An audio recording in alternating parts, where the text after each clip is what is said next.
అందరికీ good morning, నమస్కారం, Aadab. JR morning news కు స్వాగతం పలుకుతూ ప్రజలరా, తెలంగాణ రాష్ట్రంలో ఏం పరిస్థితులు ఉన్నాయి, దేశంలో ఏ పరిస్థితులు ఉన్నాయి, మరి అంశాలను వార్తా రూపంలో తెలుసుకుందాం. ముందుగా మన వార్తలకు వెళ్లే ముందు రాష్ట్ర ప్రభుత్వం బీసీలకు 47% రిజర్వేషన్లు ఇవ్వడానికి కొన్ని నెలల క్రితం నుంచే ప్రయత్నాలు చేస్తుంది. ఎన్నికల ముందు ఇచ్చిన హామీ మేరకే ముందుకు వెళుతుంది. కానీ ఈ పక్షంలోనే జీవో 9పై కొందరు హైకోర్టులో స్టే విధించి, హైకోర్టు కూడా స్టే విధించడం జరిగింది. హైకోర్టులో పిటిషన్ వేయడంతో అక్కడ వాదనలు విన్న హైకోర్టు జీవో నెంబర్ 9పై స్టే విధించడం జరిగింది. దీని ద్వారా సుప్రీంకోర్టుకు రాష్ట్ర ప్రభుత్వం పోతుంది.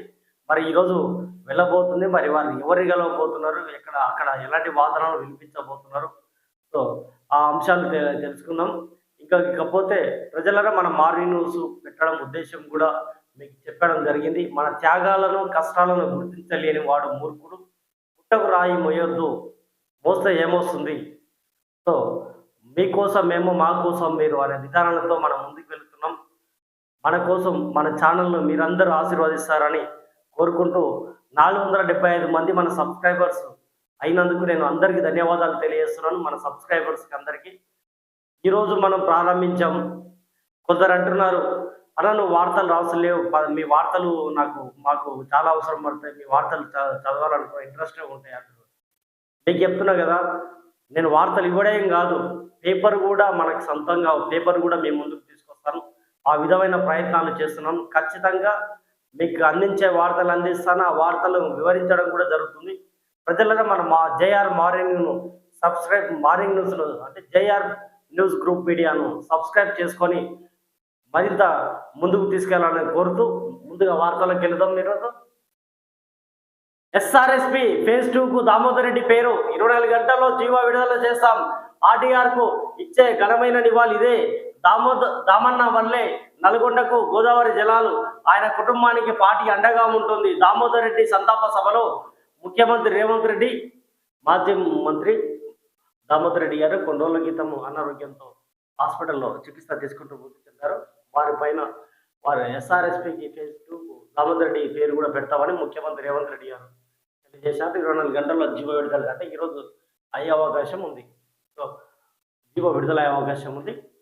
మరి ఇంకోటి, పార్టీ తరఫున బీసీ రిజర్వేషన్ల అంశంపై సుప్రీంకోర్టుకు కాంగ్రెస్ స్పెషల్ లీవ్ పిటిషన్ దాఖలకు యోచన. జీవో 9పై హైకోర్టు స్టే విధించడం మీద ప్రభుత్వ పరంగా నేడు ఢిల్లీకి టీపీసీసీ చీఫ్ మహేష్ గౌడ్, అభిషేక్ సంఘ్వీతో భేటీ అయ్యే అవకాశం. ఏఐసిసి చీఫ్ మల్లికార్జున ఖార్గేకు పరామర్శ. స్థానిక ఎన్నికలలో బీసీలకు 42% రిజర్వేషన్కు సంబంధించిన జీవో 9పై తెలంగాణ హైకోర్టు విధించిన స్టేను ఎత్తివేయాలని కోరుతూ రాష్ట్ర ప్రభుత్వంతో పాటు పార్టీ పరంగా కాంగ్రెస్ కూడా సుప్రీంకోర్టును ఆశ్రయించనున్నట్లు తెలుస్తుంది. ఈ మేరకు సుప్రీంకోర్టులో టీపీసీసీ స్పెషల్ లీవ్ పిటిషన్ దాఖలు చేయనున్నట్లు సమాచారం. ఇటీవల అస్వస్థతకు గురైన ఏఐసిసి అధ్యక్షుడు మల్లికార్జున ఖార్గేను పరామర్శించేందుకు టీపీసీసీ అధ్యక్షుడు మహేష్ కుమార్ గౌడ్ సోమవారం ఢిల్లీ వెళుతున్నారు. ఖర్గేను పరామర్శించిన అనంతరం పార్టీ పరంగా పిటిషన్ దాఖలు చేసే అంశంపై చర్చించేందుకు ప్రముఖ న్యాయవాది కాంగ్రెస్ ఎంపీ అభిషేక్ మను సంఘ్విని మహేష్ కుమార్ గౌడ్ కలవనున్నట్లు పార్టీ వర్గాలు తెలిపాయి. ఇక ఇదే అంశంపై రాష్ట్ర ప్రభుత్వం సోమవారం పిటిషన్ దాఖలు చేయనుంది. ఇందుకోసం ముఖ్యమంత్రి రేవంత్ రెడ్డి ఇప్పటికే సంఘ్వి సహా ఇతర న్యాయవాదులతో చర్చించారు. ఎట్టి పరిస్థితులను బీసీలకు 42% రిజర్వేషన్లతోనే స్థానిక సంస్థల ఎన్నికలకు వెళ్లాలని యోచిస్తున్నామని, దీనికి సంబంధించిన అన్ని మార్గాలను అన్వేషించాలని కోరారు. రాష్ట్రంలో కులగణన సర్వే నిర్వహించిన తర్వాత బీసీలకు 42% రిజర్వేషన్లు కల్పిస్తూ జీవో జారీ చేశామని, దీనికోసం ప్రత్యేకంగా ఒక కమిషన్ ఏర్పాటు చేయడం, ఆ కమిషన్ అధ్యయనం, సూచనలు, సలహాలతోనే రిజర్వేషన్ల శాతాన్ని నిర్ణయించిన విషయాన్ని సుప్రీంకోర్టుకు విన్నవించాలని కోరినట్లు సమాచారం. ఈ మేరకు అన్ని అంశాలను పొందుపరుస్తూ సోమవారం పిటిషన్ దాఖలు చేయనున్నట్లు సంబంధిత వర్గాల ద్వారా తెలిసింది.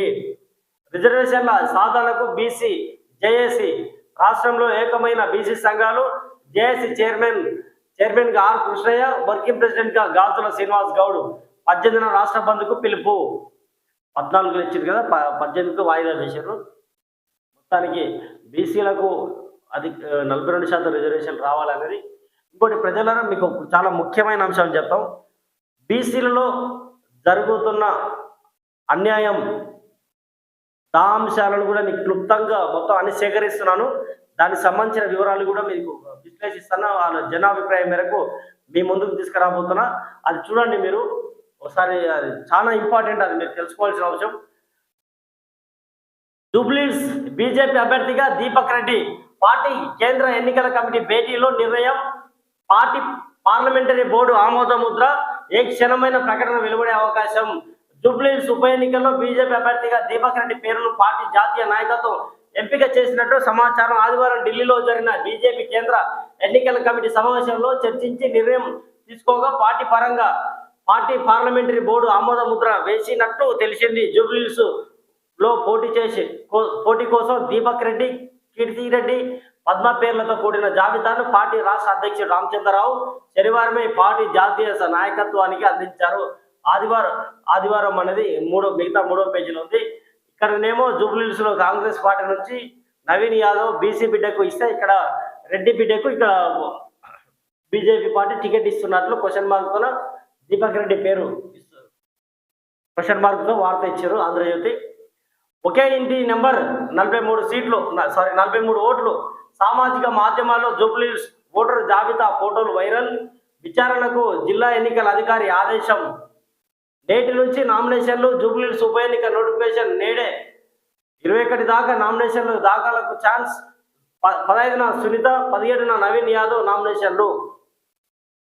సో ఈ రోజు నుంచి మొత్తానికి నామినేషన్లు వేయబోతున్నారు. నోటిఫికేషన్ ఈరోజు వస్తుందంట. 21 నుంచి 21 దాకా నామినేషన్. వివేక్ అడ్లూరి ముగిసిన వివాదం మళ్ళీ తెరపైకి. నాపై కావాలనే మంత్రి అడ్లూరి విమర్శలు. ఆయన్ను రాజకీయాల్లో ప్రోత్సహించింది కాకనే అడ్లూరితో నాకు విభేదాలు లేవు మంత్రి వివేక్ అంటున్నారు. వివేక్ పార్టీ నేతల సమక్షంలో మాట్లాడాల్సింది. ఆయన కుమారుడిని గెలిపించింది మేము కాదా, ఇక అధిష్టానమే చూసుకుంటుంది అడ్లూరి. మోదీకి ట్రంప్ ఆహ్వానం. ఇప్పుడు రాష్ట్రంలో బీసీల అంశం ఇంత, బీసీలకు రిజర్వేషన్ ఇవ్వాలని ప్రభుత్వం ఈ మేరకు కొట్లాడుతుంది. ప్రతిపక్షాలతో ఫైట్ చేస్తుంది, అడ్డుకుంటున్న వారి మీద ఫైట్ చేస్తుంది. ఈ సందర్భంలో వీళ్ళ అంశం తెరపైకి వచ్చింది. బాధ్యతగా వివరించాలి కదా ఎవరైతే ఇది మంత్రులు. ఈ అంశం ఏంది, ఇది కుటుంబ విషయం, లోపల చర్చించుకోవాలని బహిర్గతం కావడం ఎందుకు? అది మా కుటుంబ సమస్య. చిన్న చిన్న పంచాయతీలు ఉంటాయి. సీతక్క, సురేఖ నాతో మాట్లాడారు. సీఎంతో మాట్లాడి సమస్య పరిష్కరిస్తా. పొంగులేటి వివాదంపై టీపీసీసీ చీఫ్ మహేష్ గౌడ్ వ్యాఖ్యలు. బీసీ రిజర్వేషన్లపై చిత్తశుద్ధి ఉంది, అందుకే సుప్రీం తలుపు తడుతున్నాం. ఆర్టీఐ చట్టానికి తూట్లు పొడిచిన బీజేపీ. మహేష్ గౌడ్ నేనెవరిపైనా ఫిర్యాదు చేయలే. సీతక్క అధిష్టానం మందలించలేదు. కొండ సురేఖ. మోదీకి ట్రంప్ ఆహ్వానం. గాజా శాంతి సమావేశానికి రావాలని పిలుపు. ఈజిప్ట్ అధ్యక్షుడు ఆల్ సిసి నుంచి ఆహ్వానం. నేడు 20కి పైగా దేశాధినేతల సమక్షంలో ఒప్పందం. భారత్ తరఫున కేంద్ర మంత్రి కేవీ సింగ్ ప్రాతినిధ్యం. ఈజిప్టులో సోమవారం జరగనున్న గాజా శాంతి ఒప్పంద కార్యక్రమానికి హాజరు కావాలని ప్రధాని మోదీని అమెరికా అధ్యక్షుడు ట్రంప్, ఈజిప్ట్ అధ్యక్షుడు అబ్దెల్ ఫత్తా ఆల్ సిసి ఆహ్వానించారు. కార్యక్రమానికి చివరి నిమిషంలో శనివారం మోదీకి ఆహ్వానం అందిందని సంబంధిత వర్గాలు తెలిపాయి. అయితే గాజా స్ట్రిప్లో యుద్ధాన్ని ముగించే లక్ష్యంతో నిర్వహిస్తున్న ఈ శిఖరాగ్ర సమావేశంలో భారత్ తరఫున విదేశాంగ శాఖ సహాయ మంత్రి కీర్తి వర్ధన్ సింగ్ పాల్గొంటారని వెల్లడించాయి. ఈజిప్ట్ అధ్యక్ష ప్రతినిధి తెలిపిన వివరాల ప్రకారం Trump, Abdel Fattah al Sisi అధ్యక్షతన 20కి పైగా దేశాల నాయకుల సమక్షంలో సోమవారం మధ్యాహ్నం షర్మాల్ ఎల్ షేఖ్లో గాజా శాంతి ఒప్పందం జరగనుంది. ఈ కార్యక్రమానికి ఐరాస secretary general Antonio Guterres, Britain ప్రధాని కీర్ స్టార్మర్, ఇటలీ ప్రధాని మొలిని, స్పెయిన్ ప్రధాని సాంచెజ్, ఫ్రెంచ్ అధ్యక్షుడు ఇమాన్యుయల్ మాక్రన్ తదితర నాయకులు హాజరు కానున్నారు. మోదీకి ట్రంప్ ఆహ్వానం పలికారంట గాజా శాంతి సమావేశానికి. ఇదొకటి ప్రధాన వార్త. ఇక ఇక రక్త శుద్ధికి వెళితే కొత్త రోగాలు, డెత్ బెడ్స్గా డయాలసిస్ కేంద్రాలు. గత నెలలో మణుగూరులో ఓ రోగికి హెచ్ఐవి హార్ట్ డిసీజ్ ఇన్స్పెక్షన్ చేయని రక్తశుద్ధి కేంద్రాలు, 3 నెలలకోసారి జరగని వైరల్ మార్క్ టెస్టులు, కొన్ని చోట్ల 2 సార్లు డయాలైజర్ల కావడం, షిఫ్టుల కోసం రోగుల నుంచి డబ్బులు వసూలు, పర్యవేక్షణ కొరవడినందుకే ఈ పరిస్థితి. ఆంధ్రజ్యోతిలో ప్రత్యేకం. మూత్రపిండాల వ్యాధి బారిన పడి డయాలిసిస్ కోసం ప్రభుత్వ రక్తశుద్ధి కేంద్రాలకు వెళ్తున్న రోగులు కొత్త రోగాల బారిన పడుతున్నారు. రక్తశుద్ధి కోసం వెళితే డెత్ బెడ్ ఎక్కాల్సిన పరిస్థితి ఎదురవుతుందని వారు ఆందోళన చెందుతున్నారు. సర్కార్ డయాలిసిస్ కేంద్రాల్లో సరైన హార్ట్ డిస్ ఇన్స్పెక్షన్ చేయడం లేదని, దాంతో కిడ్నీ రోగాలు, హెచ్ఐవి లాంటి ప్రాణాంతక వ్యాధుల బారిన పడుతున్నారని అంటున్నారు.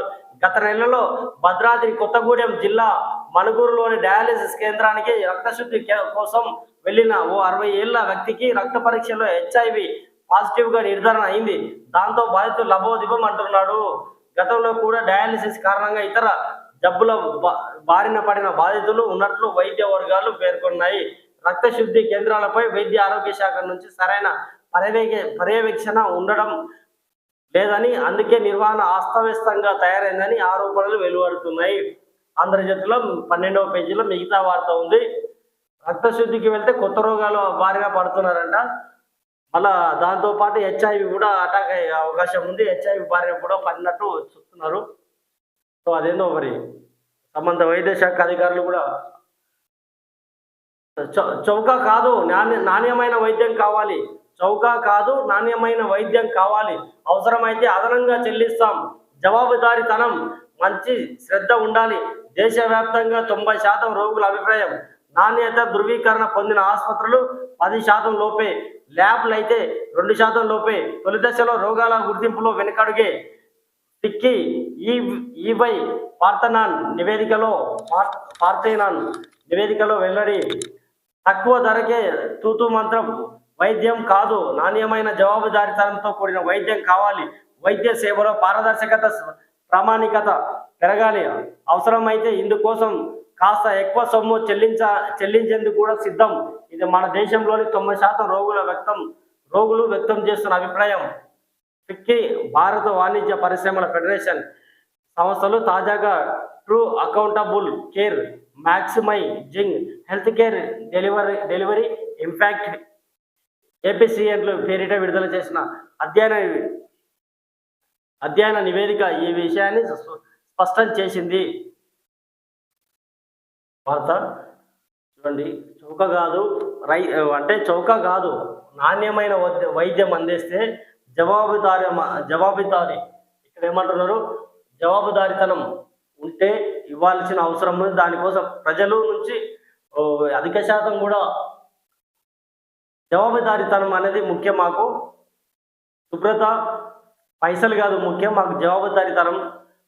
వైద్యం తీసుకోవడానికి పోతే ఆసుపత్రిలో మాకు అనేది ఒకటి వాళ్ళు చెబుతున్నారు. ఇక్కడ వార్తలో నివేదిక కూడా వెలువడినట్లు వాళ్ళు సూచిస్తున్నారు. ఆంధ్రజ్యోతిలో ప్రత్యేకం. 58 మంది పాక్ సైనికులను మట్టుపెట్టాం, 20 పాక్ ఆర్మీ పోస్టులను ధ్వంసం చేశాం. వైమానిక దాడులకు ప్రతీకారంగానే ప్రకటించిన తాలిబాన్లు.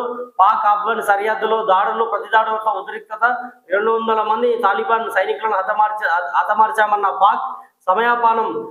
సమయమానం పాటించాలని ఖతార్, సౌదీ, ఇరాన్ సూచన. దాడులు ప్రస్తుతానికి నిలిపివేశామన్న ఆఫ్ఘన్ మంత్రి ప్రెస్ మీట్లో మహిళా జర్నలిస్టులు తాజాగా ఆహ్వానించి విలేకరుల సమావేశం నిర్వహణ మొన్న జరిగినది ఉద్దేశపూర్వకం కాదని వివరణ ఇచ్చినట్లు వార్తలో ఉన్నట్టుంది 2వ పేజీలో. సో 3వ తరగతి నుంచే ఏఐ పాఠాలు. వచ్చే ఏడాది నుంచి సిబిఎస్ బడుల్లో అమలు. 3, 4, 5 తరగతుల్లో ప్రాథమిక అంశాలు. 6వ తరగతి నుంచి స్కిల్ సబ్జెక్టుగా కొనసాగింపు. ఏఐ సాయంతో భాషా నైపుణ్యాల కల్పన కూడా. ఇప్పటికే 18,000 స్కూళ్లలో పైలట్ ప్రాజెక్టు. 1 కోటి మంది టీచర్లకు ఏఐపై అవగాహన కోసం ప్రత్యేక శిక్షణ కార్యక్రమాలు. కేంద్ర విద్యాశాఖ వెల్లడి. పాఠాలు ఆపి బడుల తనిఖీకి రాష్ట్రంలో 1473 మంది టీచర్లతో కమిటీలు. వారు పాఠాలు చెప్పనక్కర్లే, బడికెళ్ళి తనిఖీ చేయడమే. జిల్లా స్థాయిలో కలెక్టర్ల నేతృత్వంలో ఏర్పాటు. 24,000కు పైగా బడులు తనిఖీకి 299 కమిటీలు. ఉత్తర్వులు జారీ చేసిన పాఠశాల విద్యాశాఖ. ఈ నిర్ణయంపై టీచర్ల సంఘాల వ్యతిరేకత. అన్ని చేపిస్తే ఉంటారా? ఇంకా ఇప్పుడు 9 మంది ఉన్నతోన 9 మంది విద్యార్థులు ఉన్నతోన 9 మంది టీచర్లు ఉన్నారు కదా. సో అక్కడ మరి మిగతా వాళ్ళు ఏం చేస్తున్నట్లు నిన్న వార్త ఆంధ్రజ్యోతిలో చూసినాం కదా మనం. సారీ, ఈనాడులో వచ్చింది అది. అలాంటి వాళ్ళు ఇలాంటి కమిటీలకు వేయాల్సిందే. మరి పోలియో చుక్కలు వికటించి 3 నెలల చిన్నారి మృతి. సంగారెడ్డి జిల్లా కల్తీ మండలంలో ఘటన. పోలీసులకు ఫిర్యాదు చేసిన తల్లిదండ్రులు. మృతదేహం పోస్టుమార్టానికి తరలింపు. 16.30 లక్షల పిల్లలకు పల్స్ పోలియో. ఇది వార్త. పోలియో చుక్కలు వికటించి 3 నెలల చిన్నారి మృతి. సంగారెడ్డి జిల్లా కల్తీ మండలంలో ఘటన అంటుంది. అంటే 3 జిల్లాల్లోని 6.612 ఇళ్ల రిజిస్ట్రేషన్లు. వాటి విలువ 4,804 కోట్లు. రియల్ ఎస్టేట్ పై దుష్ప్రచారమే. నిర్మాణ రంగ వృద్ధి రేటు 11.97%. మంత్రి శ్రీధర్ బాబు వెల్లడి. రియల్ ఎస్టేట్ పడిపోయిందని ప్రచారం జరుగుతుంది, కానీ రియల్ ఎస్టేట్ ఎక్కడ లేదు, పెరుగుతూనే ఉంది. ముఖ్యమంత్రి చెబితే చేయాలంతే కాదు అన్నందుకే నాడు ఎల్బీపై జగన్ వేటు. ఇది అంతకు సంబంధించింది. రాధాకృష్ణ గారితో బీజేపీ జేడీయూలకు చెరో 101 సీట్లు. బీజేపీ జేడీయూలకు చెరో 101 సీట్లు. చిరాగ్ పాస్వాన్ పార్టీకి 29. బీహార్ అసెంబ్లీ ఎన్నికల్లో ఎన్డీఏ సీట్ల కేటాయింపులో పూర్తి. బీహార్ అసెంబ్లీ ఎన్నికలకు సంబంధించిన ఎన్డీఏ కూటమిలో సీట్ల సర్దుబాటు ఆదివారం ఖరారైంది. మొత్తానికి 243 స్థానాలకు గాను జేడీయూ, బీజేపీ మరో 101 స్థానాల్లో పోటీ చేరున్నాయి. కేంద్ర మంత్రి చిరాగ్ పాస్వాన్ ఆధ్వర్యంలో లోక్ జనశక్తి పార్టీ 29 సీట్లలో, మరో కేంద్ర మంత్రి జితన్ రామ్ మంగి నేతృత్వంలోని హిందుస్థానీ ఆవామ్ మోర్చా సెక్యులర్ 6 చోట్ల, ఇంకో కేంద్ర మంత్రి ఉపేంద్ర కుష్వాన్కు చెందిన రాష్ట్రీయ లోక్ మోర్చా తన 6 స్థానాల్లో పోటీ చేయనున్నట్లు ఆంధ్రజ్యోతిలో వార్త 2వ పేజీలో ఉంది. సో ఈనాడు మహమ్మారిపై అవగాహనకు మహాపరుగు. క్యాన్సర్పై అవగాహన పెంపొందించేందుకు గ్లోబల్ గ్రాస్ క్యాన్సర్ రన్ 2025 నిర్వహించారు.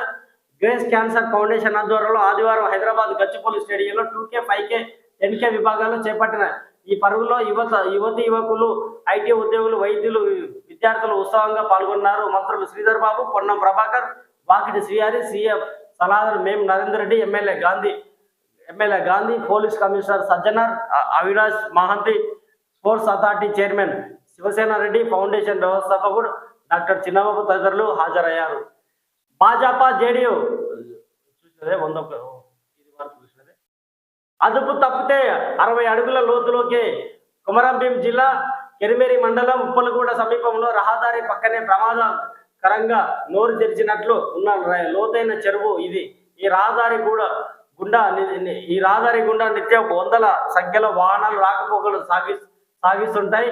ఘాట్ రోడ్డు కావడంతో పొరపాటున వాహనం అదుపు తప్పితే సుమారు 60 అడుగుల లోతులోకి పడిపోవాల్సిందే. ఇక్కడ ఎలాంటి హెచ్చరిక బోర్డులు ఏర్పాటు చేయలేదు. సరికదా కనీస రక్షణ గోడను నిర్మించలేదు. దీంతో అటు ప్రయాణికులు, ఇటు వాహనదారులు భయాందోళనకు గురవుతున్నారు. ఆదివారం న్యూస్ టుడే ఆదిలాబాద్ ఈనాడు ఆదిలాబాద్. ఎస్సీ గురుకుల సొసైటీలో 4,092 మంది ఉద్యోగులు సేవలో పొడిగింపు. ఎస్సీ గురుకుల సొసైటీలో 4,092 మంది ఉద్యోగుల సేవలు పొడిగింపు. సో 10వ పేజీలో 18 కోట్లతో పారిశ్రామిక వాడల అభివృద్ధి. 2వ పేజీలో ఠాణాలో సివిల్ పంచాయతీలు నిర్వహిస్తే వేటు. అవినీతికి పాల్పడి పోలీస్ శాఖకు మచ్చ తెస్తే ఉపేక్షించం. రాష్ట్ర పోలీసులకు డీజీపీ శివధర్ రెడ్డి సందేశం. ఎంత మంచి వార్త చెప్పారు. ఠాణాలో సివిల్ పంచాయతీలు నిర్వహిస్తే వేటు. అవినీతికి పాల్పడి పోలీస్ శాఖకు మచ్చ తెస్తే ఉపేక్షించాం. గత ప్రభుత్వంలో మొత్తం ఇవే జరిగినాయి. అసలు పోలీస్ స్టేషన్లో మొత్తం సెటిల్మెంట్లుగా మార్చుకున్నారు. కొన్ని పోలీస్ స్టేషన్లో అంశాలు కూడా మనం ఎన్నో వెళ్లో తీసుకురావడం జరిగింది. అవినీతికి పాల్పడి పోలీస్ శాఖకు మచ్చ తెస్తే ఉపేక్షించాం. రాష్ట్ర పోలీసులకు డీజీపీ శివధర్ రెడ్డి ఆదేశం. స్థానాలు పోలీస్ కార్యాలయాలు సివిల్ పంచాయతీలు నిర్వహిస్తే ఉపేక్షించేది లేదని, అవినీతికి పాల్పడి పోలీస్ శాఖకు మచ్చ తెస్తే వేటు తప్పదని డీజీపీ బత్తుల శివధర్ రెడ్డి స్పష్టం చేశారు. హోంగార్డు మొదలు క్షేత్రస్థాయి పోలీసుల్ని ముందుండి నడిపించే అధికారులందరూ తెలంగాణ పోలీస్ శాఖ నిబద్ధతకు ప్రతినిధులుగా నిలవాలని పిలుపునిచ్చారు. ప్రజల విశ్వాసమే పోలీసింగ్ నిజమైన కొలమానమన్నారు. పోలీసు కుటుంబాల సంక్షేమానికి ప్రాధాన్యమిస్తామన్నారు. ఈ మేరకు తెలంగాణ పోలీసులకు ఆయన ఆదివారం తన సందేశాన్ని పంపారు. మీకు 2వ పేజీలో ఉంది. మొత్తానికి కొందరు సిన్సియర్ పోలీసు అధికారులను కూడా కొందరు నాయకులు వాళ్ళ స్వార్థ ప్రయోజనాల కోసం మన అధికారంలో ఉన్నాం కదా అని చెప్పి అధికారులను కూడా ఇబ్బంది పెట్టించి పంచాయతీలు చూడండి అని చెప్పి పరిస్థితి ఉంది. సో అలాంటి నాయకులను ముందు భరతం పట్టండి సార్. మంచి పోలీసు అధికారులను కూడా మచ్చదిస్తున్నారు అలాంటి వాళ్ళు సార్. ఏమనంటే పై వాళ్ళ ద్వారా ఫోన్లు చేపించి మాట్లాడించడం నేర్చుకున్నారు. పాక్ పై ఆఫ్ఘాన్ దాడి 58 మంది సైనికుల హతం, 30 మంది గాయాలు, 9 మంది ఆఫ్ఘాన్ సైనికులు మృతి, 19 ఆఫ్ఘాన్ పోస్టులు పాక్ ఆధీనంలోకి. సరిహద్దులో తీవ్ర ఉద్రిక్తత, 200 మంది ఉగ్రవాదులను హతమార్చామన్న పాక్. చూసాం కదా ఇక్కడ ఆంధ్రజ్యోతి. పాకిస్తాన్లోని చమన్లో సరిహద్దు మూసివేయడంతో ఆగిపోయిన ఆఫ్ఘనిస్తాన్ వాహనాలు. పొరుగుదేశం చర్చలను ఉపేక్షించాం. ఆఫ్ఘాన్ మంత్రి పాకిస్తాన్తో నెలకొన్న వివాదానికి శాంతియుత పరిష్కారం కోరుకుంటున్నామని, అదే సమయంలో ఆ దేశం రెచ్చగొట్టే చర్యలను ఎట్టి పరిస్థితులను ఉపేక్షించామని ఆఫ్ఘన్ విదేశాంగ శాఖ మంత్రి అమీర్ ఖాన్ ముత్తాకి స్పష్టం చేశారు. ప్రస్తుతం భారత్లో పర్యటిస్తున్న ఆయన ఆదివారం ఢిల్లీలో మీడియాతో మాట్లాడి విదేశీ చొరబాటును తమ దేశం ఐక్యంగా ఎదుర్కొంటున్నామని తెలిపారు. పాక్ ఆఫ్ఘన్ సరిహద్దుల పరిస్థితి ప్రస్తుతం నియంత్రణలో ఉందని వెల్లడించారు. ఎస్ఆర్ఎస్పి 2వ దశకు దామోదర్ రెడ్డి పేరు చూసే వార్త. 42% రిజర్వేషన్ల కోసం బీసీ జేఏసీ ఏకతాటిపైకి. ఆర్ కృష్ణయ్య, జాజుల శ్రీనివాస్ గౌడ్ మరింత బలంగా ఉద్యమిస్తామని వెల్లడి. 13న దిగ్బంధం రద్దు, 14 నాటి బంధు 18కి వాయిదా. రాష్ట్రంలోని బీసీలకు 40% రిజర్వేషన్ అందకుండా చేస్తున్న కుట్రలను అడ్డుకునేందుకు తెలంగాణ బీసీ జేఏసీని ఏర్పాటు చేసినట్లు బీసీ సంక్షేమ సంఘాల జాతీయ అధ్యక్షులుగా ఉన్న ఆర్ కృష్ణయ్య, జాజుల శ్రీనివాస్ గౌడ్ సంయుక్తంగా ప్రకటించారు. బీసీలకు స్థానిక సంస్థల ఎన్నికల్లోనే కాకుండా ఉద్యోగాల్లోనూ 42% రిజర్వేషన్ సాధించేదాకా జేఏసీ ఉద్యమిస్తుందని స్పష్టం చేశారు. ఆదివారం హైదరాబాద్లో లకడికాపూర్లోని ఓ హోటల్లో సమావేశమైన బీసీ నేతలు జేఏసీగా ఏర్పడి ఉద్యమించాలని నిర్ణయించారు. సో ధాన్యం తడిస్తే నిర్వాహకులదే బాధ్యత. కొనుగోలు కేంద్రాలు, మిల్లర్లకు మార్గదర్శకాలు జారీ. 12వ పేజీలో 22 నుంచి పత్తి కొనుగోలు కేంద్రాల ఏర్పాట్లకు సిసిఐ సన్నాహాలు. 12వ పేజీలో ఆర్ఎస్ఎస్ కవాతులో బండి సంజయ్ రాష్ట్రీయ స్వయం సేవక్ సంఘ్ శతాబ్ది ఉత్సవాలు ఆదివారం కరీంనగర్లో ఘనంగా నిర్వహించారు. స్వయం సేవకులు నిర్వహించిన భారీ కవాతులో కేంద్ర హోంశాఖ సహాయ మంత్రి బండి సంజయ్ పాల్గొన్నారు. అనంతరం సమారోహ ముగింపు కార్యక్రమానికి హాజరయ్యారు. 2 ఏళ్లలో దేశీయ చాట్బాట్ భారత్ జెన్ చాట్ జీపీటీ జెమిని గ్రాక్లను మించి సేవలు. విద్య, వైద్యం, వాణిజ్యం అన్నిటికీ ఇదే ఏఐ టూల్. ప్రేమించిన అమ్మాయికి లవ్ లెటర్, ఐటీ ప్రొఫెషనల్కి కోడింగ్, ఇలా ఏం అడిగినా క్షణాల్లో రాసి ఇచ్చేస్తుంటాయి. ఏఐ చాట్బాట్లు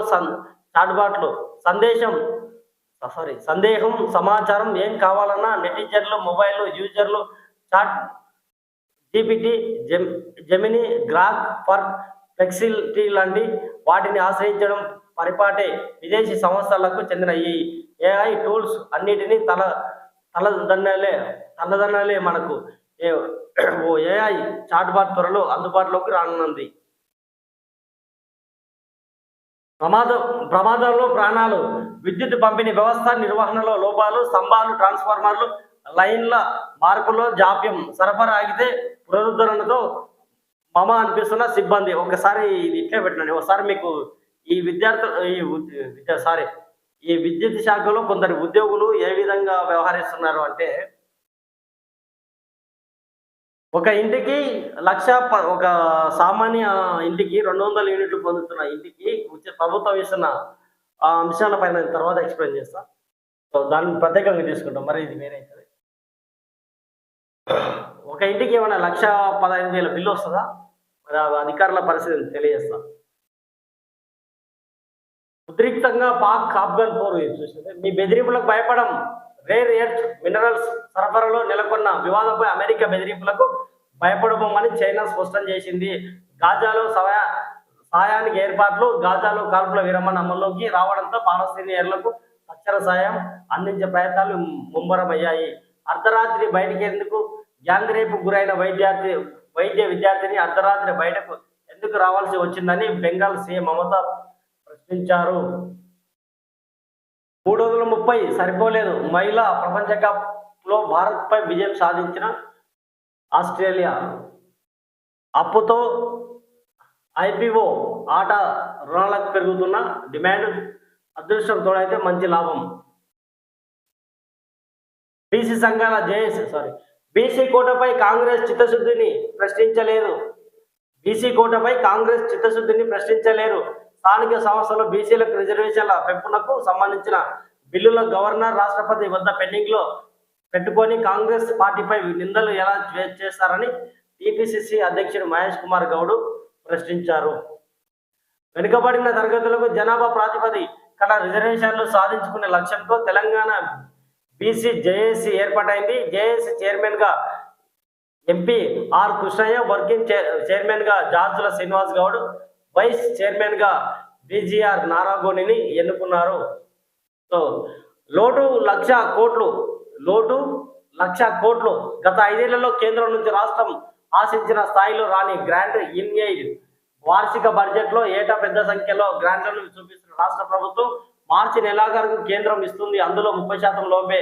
2020-2021లో చివరిసారి బడ్జెట్ ప్రతిపాదనకు మించి గ్రాంట్ ఇన్ ఎయిడ్ 2021-22 నుంచి 2025 వరకు ఆశించింది 1,65,349 కోట్లు. కేంద్రం ఇచ్చింది 41,114 కోట్లు. ఈ ఏడాది తొలి 5 నెలల్లో వచ్చింది 1,673 కోట్లే. కాగ్ నివేదికల ప్రకారం గత 5 ఏళ్లలో గ్రాంట్ ఇన్ ఎయిడ్ లెక్కలివి. సంవత్సరానికి సంబంధించిన సాక్షి 2025-26 ఆర్థిక సంవత్సరానికి సంబంధించి 5 నెలల కాలంలో వచ్చింది.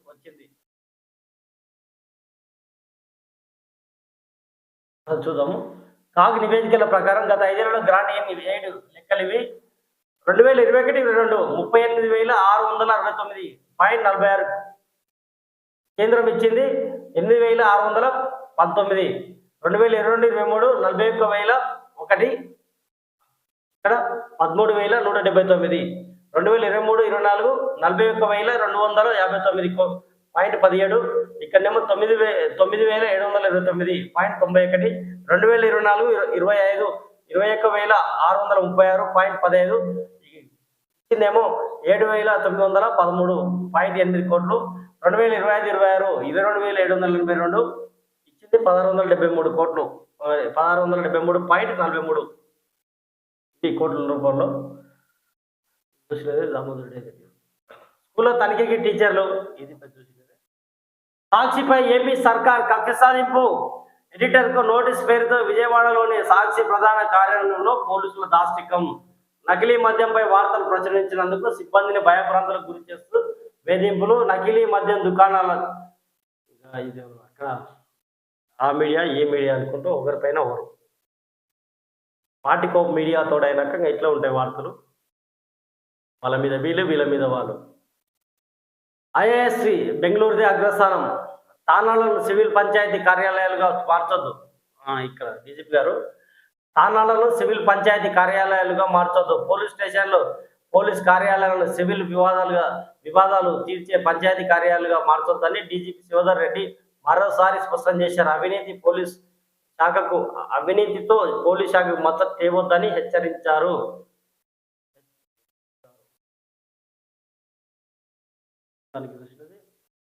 ఐఐఐఎస్సి బెంగళూరుది అగ్రస్థానం.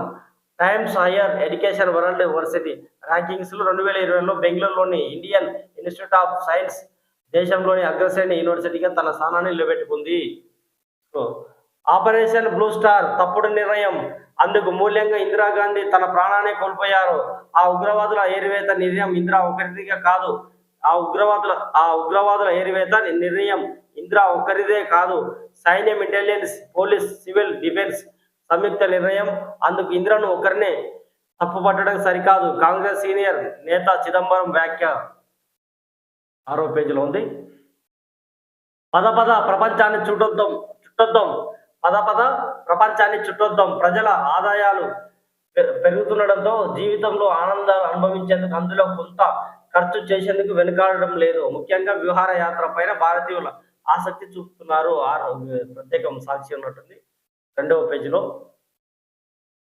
నల్లమల అందాలు చూసొద్దాం. అమ్రాబాద్ టైగర్ రిజర్వ్ లో టైగర్ సఫారీ, కృష్ణమ్మ పరవళ్లతో కనువిందు చేస్తున్న సోమశిల అందాలు. Vande Bharat sleeper Kazipet railway board తాజా యోజన. దేశవ్యాప్తంగా వందే భారత్ స్లీపర్ రైలు ప్రవేశపెట్టే చర్యలు ప్రారంభం. కాజీపేట కోచ్ ఫ్యాక్టరీలో వందే భారత్ స్లీపర్ రైళ్లను తయారు చేయాలని రైల్వే బోర్డు భావిస్తుంది. వచ్చే సంవత్సరం మార్చిలో దీనికి సంబంధించిన ఉత్పత్తి ప్రారంభమయ్యే అవకాశాలను తొలుత కాజీపేటలో సాధారణ రైళ్లకు వినియోగించే ఎల్హెచ్బి కోచ్లు, ఎంఎంటిఎస్ తరహా రైళ్లకు వినియోగించే ఎలక్ట్రిక్ మల్టిపుల్ ఇన్వర్స్ యూనిట్స్ సాధారణ వందే భారత్ కోడ్లను తయారు చేయాలని బోర్డు భావించింది. సో, రోజు 113 ఆర్థిక నేరాలు. భారత్లో పెద్ద నగరాల్లో ఆర్థిక నేరాలు పెరుగుతున్నాయి. 2023లో పెద్ద నగరాల్లో సగటున రోజుకు 113 ఆర్థిక నేరాలు నమోదు కాగా 2018లో ఈ సంఖ్య 86గా ఉంది. దాదాపు 20% ఆర్థిక నేరాలు నగరాల నుంచి నమోదవుతున్నాయి. ఇది ప్రజలరా సంబంధించిన ఈరోజు సోమవారం మార్నింగ్ న్యూస్. ప్రజలరా మన జేఆర్ మార్నింగ్ న్యూస్ను సబ్స్క్రైబ్ చేసుకొని వీక్షించి నచ్చితే లైక్ చేసి షేర్ చేయాలని కోరుతూ అందరికి ధన్యవాదాలు.